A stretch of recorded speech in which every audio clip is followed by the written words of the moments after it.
खुशीर दिन यही अवसर में आज सुवर्णपुर जिलार विभिन्न उन्नयनमूलक प्रकल्पर शुभारंभ और भित्तिप्रस्तर स्थापन अवसर में आज ये सभा कार्यर सभा मंच उपस्थित थी माननीय सांसद श्रीमती संगीता कुमारी सिंहदेव महोदया, माननीय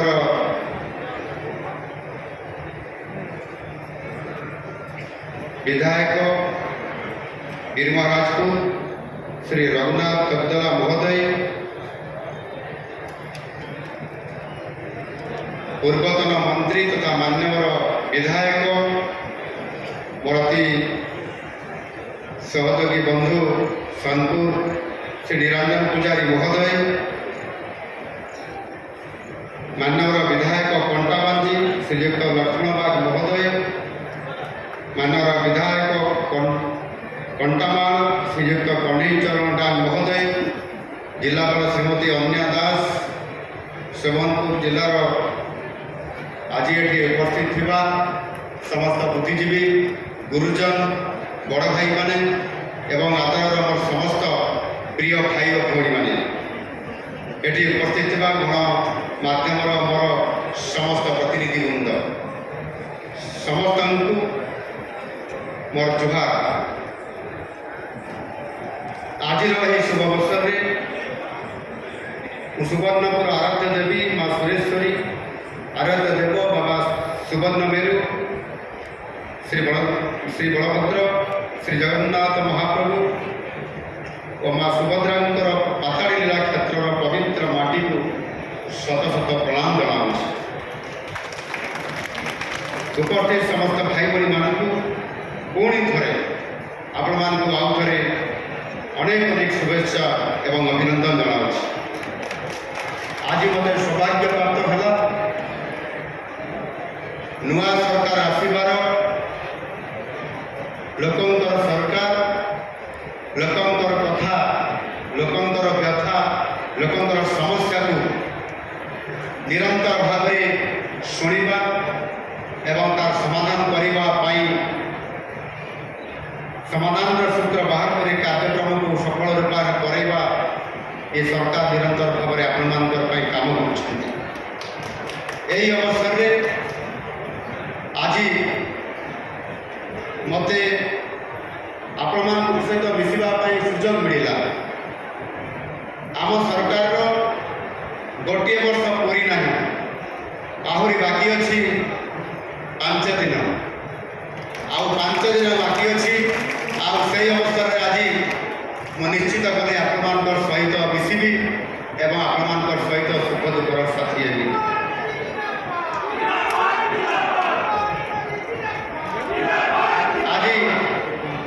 मोर तो इच्छा था आपंकर ये सुवर्णपुर कुड़िया रहा था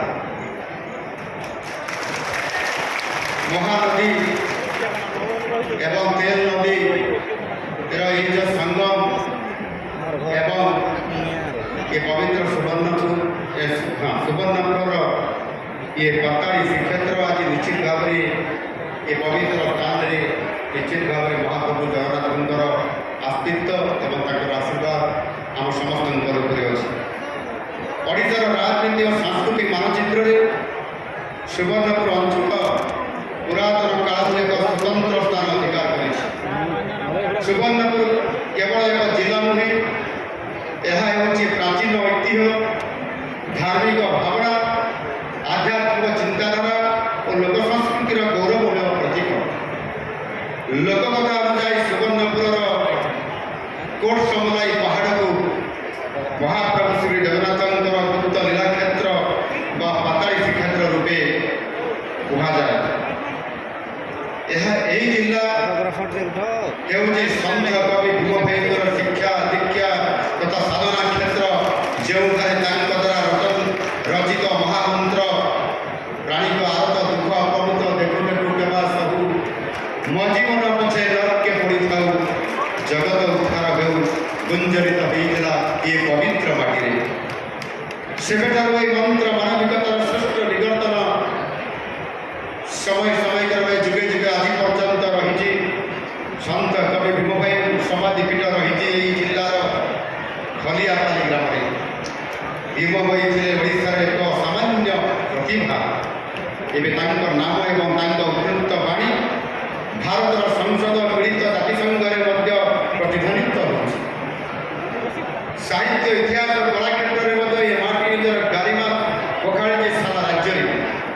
ବିଶିଷ୍ଟ ଶିକ୍ଷାବିତ୍ ସ୍ୱର୍ଗତ କପିଳ ମହାପାତ୍ର, ଲେଖକ ନାଟ୍ୟ ଅଭିନେତା ଅଟଳ ବିହାରୀ ପଣ୍ଡା, ଐତିହାସିକ ସ୍ୱର୍ଗତ ସଦାନନ୍ଦ ଅଗ୍ରୱାଲ, ସାହିତ୍ୟିକ ସ୍ୱର୍ଗତ ଭାଗୀରଥୀ ନେପାଳ, ବିଶିଷ୍ଟ ଚଳଚ୍ଚିତ୍ର ନିର୍ମାତା ସବ୍ୟସାଚୀ ମହାପାତ୍ରଙ୍କ ପରି କାଳଜୟୀ ସ୍ରଷ୍ଟା ଏ ମାଟିରେ ଜନ୍ମ ନେଇ ଜିଲ୍ଲା ଓ ରାଜ୍ୟ ପାଇଁ ଯଶ ଆଣି ଦେଇଛନ୍ତି, କୀର୍ତ୍ତି ଆଣି ଦେଇଛନ୍ତି।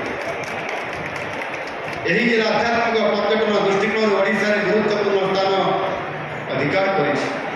ମହାନଦୀ, ତେଲ ଓ କର୍ପୂର ନଦୀର ତ୍ରିବେଣୀ ସଙ୍ଗମରେ ବିରାଜିତ ହେଇ ଜିଲ୍ଲାକୁ ଦ୍ୱିତୀୟ ବାରାଣସୀ ବା ପ୍ରୟାଗ କ୍ଷେତ୍ର ବୋଲି ଏ ଅଞ୍ଚଳକୁ କୁହାଯାଏ। ଆଉ ଏହା ହେଉଛି ପ୍ରୟାଗ ପରି ପବିତ୍ର କ୍ଷେତ୍ର। ଆହୁରି ମଧ୍ୟ ଶତାଧିକ ମନ୍ଦିର, ଅଷ୍ଟ ଶମ୍ଭୁ, ଅଷ୍ଟ ବିଷ୍ଣୁ, ପାତାଳୀ ଶ୍ରୀକ୍ଷେତ୍ର ଓ ମା ମେଟାକାନୀ ତଥା ଆପକ୍ଷ ଘାଟର ସମ୍ମିଶ୍ରଣ ଏହି ଜିଲ୍ଲାକୁ କରୁଛି ଆହୁରି ପବିତ୍ର। ସୁବର୍ଣ୍ଣପୁରର ଲୋକ ଉତ୍ସବ ମହା